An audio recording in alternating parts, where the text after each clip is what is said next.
नमस्कार मित्रांनो, स्वागत आहे तुमचं आपल्या एका नवीन व्हिडिओमध्ये, नवीन अपडेटमध्ये। मित्रांनो, आज एक भव्य दिव्य असं मौजे काजड या ठिकाणी ओपनचा बैलगाडी शर्यतीचा कृषी मंत्री केसरी मैदान संपन्न होत आहे। मित्रांनो, या मैदानामध्ये अनेक रथी महारथी उपस्थित राहिलेले आहेत। या मैदानामध्ये पाकऱ्या वादळ गटपात झालेले आहे, सोन्या बावऱ्या गटपात झालेले आहेत, अशा अनेक नामांकित नंदी गटपात झालेले आहेत।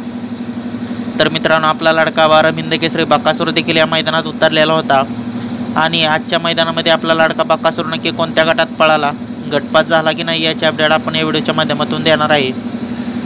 मित्रांनो, कालच 1 नंबर मिळवला बकासूरनं नरवणे मैदानामध्ये, आज पुन्हा एकदा सज्ज झाला होता।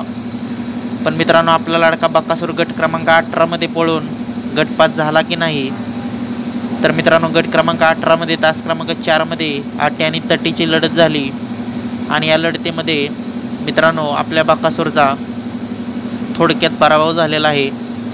कारण की मित्रांनो, जो बकासूरचा पैरा होता आज बाब्या, तो मित्रांनो थोडंही स्पीड लागलं नाही गाडीला, बकासूर एकटाच गाडी ओढत होता, त्यामुळे कुठंतरी पराभव स्वीकारावा लागला आणि आज पराभवाला सामोरं जावं लागलं।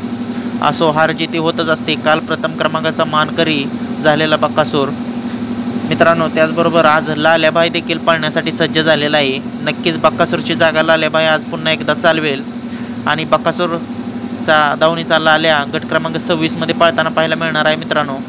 तर मित्रांनो, कुठंतरी गाडी गटून पळावी लागते आणि त्यामुळं गाडीला स्पीड लागलेलं नाही, त्यामुळं बकासूरचा पराभव झाला। धन्यवाद।